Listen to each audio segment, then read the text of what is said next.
What's going on, everyone? Gilman with Live Wealthy Stocks back with another video today, taking a look at NIO stock and why it is down almost 5% after hours. So we'll take a look at kind of the price action for today, some key support and resistance levels that are coming up on the stock.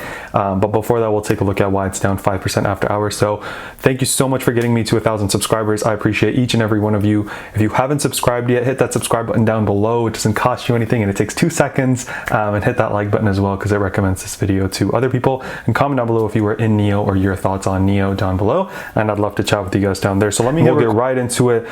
So let's take a look at NIO. It was up $1.21 for the day, 2.75%, down $2.40. It keeps changing, about 5% after hours.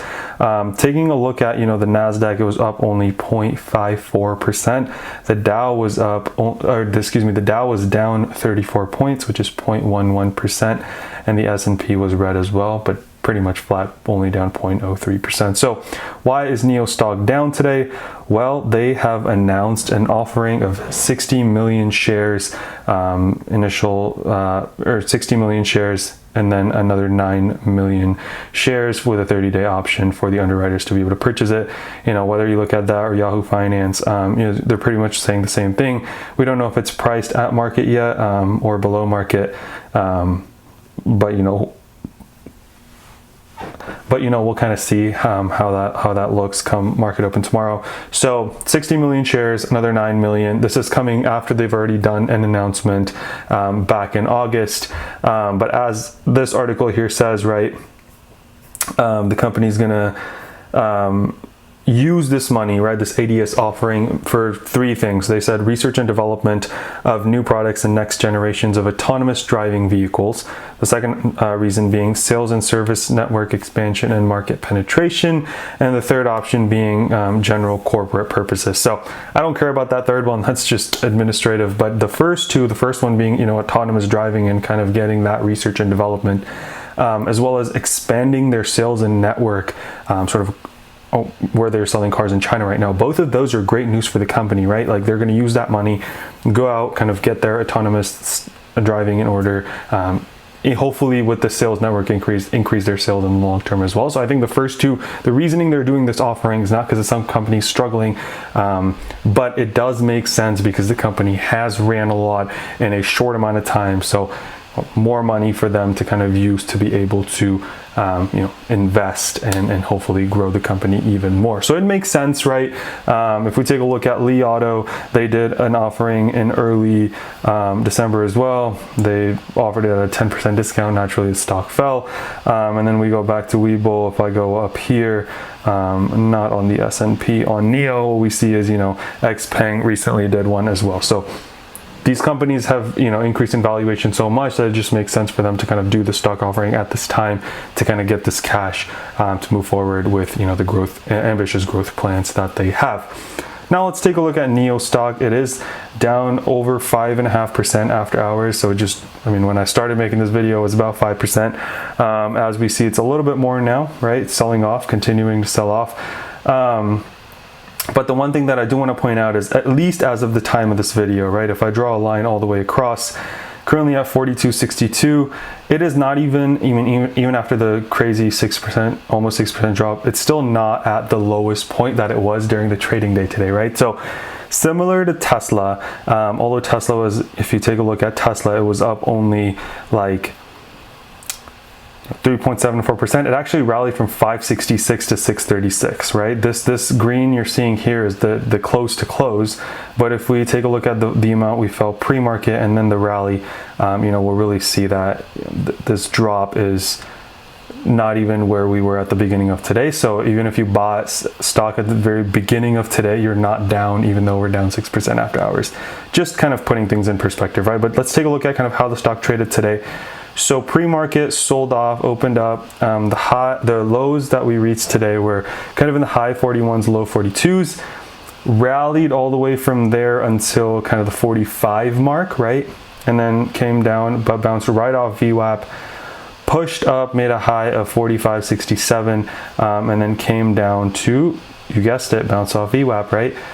Went up, came down, went up. This time could not quite make it to that previous high of day of 45.67, and then kind of traded sideways into the close. Was looking pretty stable after hours until this news broke, and now it seems like it's, you know, selling off, and now it is down 6%, right? So only you know, market open tomorrow will tell kind of how we sell off. Maybe the sell-off continues into you know, the pre-market tomorrow, and then kind of market open tomorrow.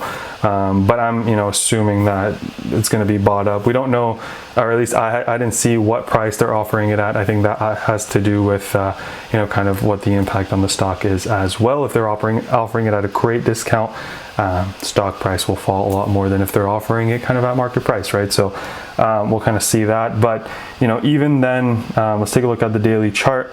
And what we will see is, you know, NIO has had an incredible run, $2, $5, but, you know, from like kind of October, November timeframe, it's ran up, hit a high of 57 before kind of calming down a little bit. And so what I want to kind of share is, look, for a while here on the daily chart, NIO has found support on the 8 EMA level, right? So anytime it bounced to the 8 EMA, it would kind of bounce right off of that, or excuse me, anytime it dipped into the 8 EMA, it would bounce off. What we saw with the sell-off kind of happening across the EV sector is last time it bounced a little bit below the 34 EMA, and that the 8 EMA acted as resistance. And then focusing on today's candle, right, there's a lot that we need to digest from this. So the first one being the EMA numbers are going to be right here. We're going to look at the 21 and the 34 EMA, and then we're going to take a look at low and close, which is denoted by L and C. But if we take a look at the low of today, it was $41.89. And if we take a look at the 34 EMA for today, it was $42.15, right? So we're talking 15 cents and 11 cents. So our low for today was only 26 cents. Is that what I just said? Yeah, 26 cents lower than that 34 EMA. So that's a pretty nice bounce off the 34 EMA, right? We found good support at the 34 EMA. And then if we take a look at kind of where we closed, right, which was 45.22 before we had this decent sell-off after hours due to the offering, our close was 45.22, and our 21 EMA was 45.20, right? So we were kind of right at that 21 EMA. That's something that I, you know, really liked seeing today in the stock. My kind of support level moving forward is I want to see kind of where it finds support. I would like to see that be the 34 EMA coming in right at 42.15. It's getting pretty close to that right now, and who knows, you know, by the time, you know, after hours are over, what it'll be at. But I would like to see it find support at 42.15. If not, we've got this 38.43 when we last dipped below the 34 EMA. So first level of support for me is at 34 EMA at 42.15, then that 38.43 level, and then worst comes to worst, that 55 EMA at 37.31. So those are my three levels of support. Levels of resistance, or where I kind of want to see the stock going, is I want to see that recapture of the 21 EMA that we saw today. Now that's right at closing today at $45, and then we've got the high of the day before at 46, at which point we'll also have captured the 8 EMA. So if it goes down, I'm watching that 34 EMA at 42.15, then 38.43, and then the 55 EMA at 37.30. But if it moves up, I'm watching the high of today, which is kind of where we, or excuse me, not the high of today, I'm watching the close of today, because that aligns with the 21 EMA, excuse me, I'm all over the place. That aligns with the 21 EMA at 45.22, so if we push up, I want to see it hit that level, and then I want to see it kind of take over the 8 EMA as well, which is in the high 45s, 46 level, and push towards, you know, kind of yesterday's high before we saw the sell-off. That doesn't have to happen tomorrow, right? We might still see more effects of this sell-off happening tomorrow, but I think over the next couple of days, over the next few weeks, months, we can potentially see that happening. So that's all I had for you guys today. Hope you guys enjoyed. If you did, hit that like button down below and subscribe to my channel. Each like and subscribe really helps me out as I'm trying to grow. Let me know your thoughts on NIO stock moving forward.